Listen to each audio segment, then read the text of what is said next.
Jalan Cicincin Malalak Balingka, Kabupaten Agam, Sumatera Barat masih sulit dilewati kendaraan roda 4 akibat tertutup tanah longsor sejak 3 pekan lalu. Sekitar 1 kilometer dari simpang Balingka, Cicincin Malalak sudah semakin menyempit akibat tanah longsor yang menutupi jalan. Sekitar hampir 3 kilometer dari simpang Balingka, 2 lajur jalan mulai tertutup tanah basah sehingga menyulitkan kendaraan roda 2 dan 4 melintas.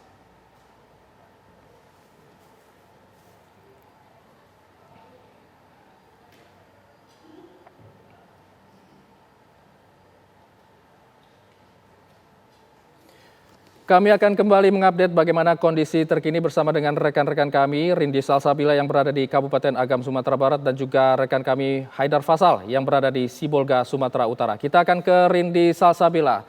Rindi, bagaimana kondisi terkini dari Kabupaten Agam? Silakan.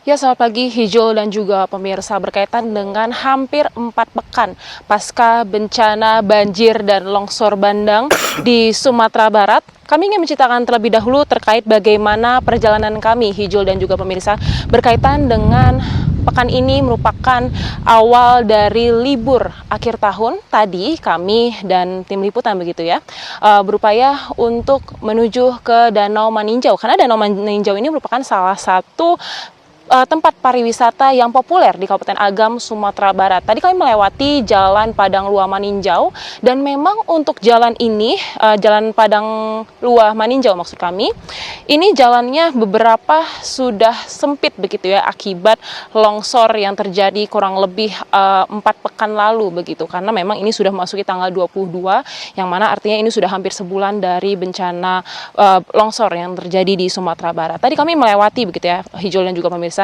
Jalan Padang Luar Maninjau. Ini jalannya sebenarnya jika tidak terjadi longsor hanya bisa dilewati oleh 2 mobil untuk 2 arah. Namun akibat longsor jalan tersebut menyempit sehingga hanya bisa dilewati 1 mobil. Tadi pun kami juga harus bergantian jalur dengan kendaraan yang ingin melintas dari arah sebaliknya, karena memang untuk jalannya ini menyempit akibat longsor dan tanahnya agak basah sedikit, Hijul dan juga pemirsa. Lalu terkait bagaimana medan Jalan Padang Luar Maninjau ini berkelok-kelok dan juga menurun, dan bahkan di sisi kiri itu sudah longsor gitu ya ke bawah, sehingga kalau tidak berhati-hati ini rawan sekali terjadi kecelakaan karena untuk longsornya cukup dalam sampai ke bawah.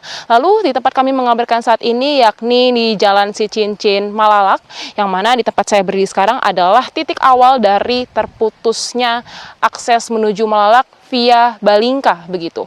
Memang pemirsa dan Hijul, untuk hampir 4 pekan ini jalan dari Balingka masih tertutup oleh tanah longsor. Lalu jika kami dapat ceritakan perjalanan kami dari simpang Balingka atau simpang Malalak menuju ke sini itu agak sulit, karena jalan yang seharusnya bisa dilewati oleh 2 mobil dan jalannya lebih luas begitu ya daripada Padang Luar Maninjau. Ini harus ekstra berhati-hati karena jalannya sebagian sudah tertutup oleh longsor. Lalu juga jalan yang tadinya bisa dilewati 2 mobil sekarang hanya bisa 1 mobil. Itu pun harus agak minggir ke kiri agar kami tidak terpleset oleh tanah basah. Lalu juga untuk kendaraan roda 2 juga harus berhati-hati karena memang jalannya licin. Dan terkait jalan yang terputus yang ada di belakang saya ini tertutupi seluruhnya oleh tanah yang longsor. Bahkan jika kami dapat ceritakan, ada banyak sekali ribuan kayu yang menutupi jalan. Ada yang panjangnya hingga 20 meter dengan diameter 1 meter. Lalu juga kalau misal kami lihat dari bentuknya, ada yang hasil dari penebangan, tapi juga ada yang murni dari tumbang begitu pemirsa. Kemarin kami sempat bercoba berjalan begitu ya ke sana, memang untuk tanahnya ini masih becek, rawan untuk terpleset, dan ketika sore hari banyak warga yang mencoba begitu ya untuk melihat bagaimana jalan titik awal terputusnya menuju Malalak ini. Dan jika kami dapat ceritakan Hijul dan juga pemirsa terkait bagaimana kondisi di Malalak begitu, kami mendapatkan informasi begitu bahwa sebanyak 10 anggota Babinsa dan 50 personel Yon TP 897-Singgalang ini tengah melakukan pembersihan rumah dan sejumlah fasilitas umum begitu ya di Malalak, yang mana ini juga terdiri atas anggota Koramil 09 begitu.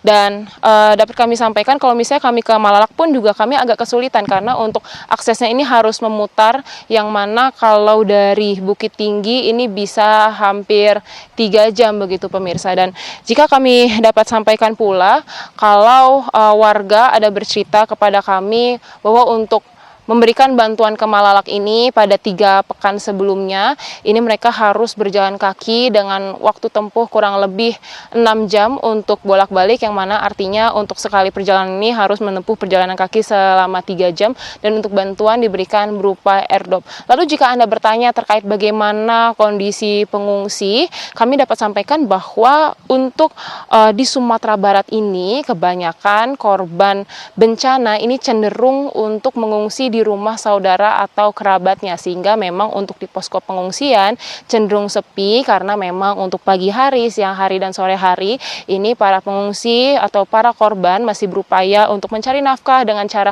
berkebun atau bertani, dan untuk malam pun mereka lebih sering memilih untuk di rumah kerabat atau saudaranya karena mereka memang merasa lebih aman dan juga bisa tinggal bersama keluarga yang lainnya, sehingga memang untuk posko bantuan ini cenderung sebagai tempat untuk menerima bantuan baik dari relawan ataupun dari pemerintah.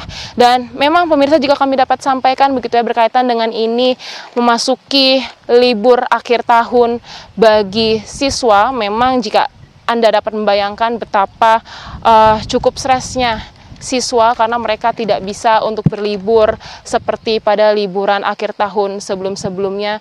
Dan memang untuk di Sumatera Barat ini banyak sekali tempat wisata yang bagus untuk dikunjungi, namun sayangnya untuk aksesnya ini banyak tidak bisa dijangkau karena bencana yang terjadi kurang lebih 3-4 pekan lalu. Sementara demikian laporan dari kami, Hijul, kembali ke studio. Baik, terima kasih Rindi Salsabila mengabarkan langsung dari Kabupaten Agam, Sumatera Barat. Selanjutnya kita akan melihat bagaimana kondisi terkini di Sibolga, namun kita jeda dulu. Breaking News TV akan kembali usai jeda berikut.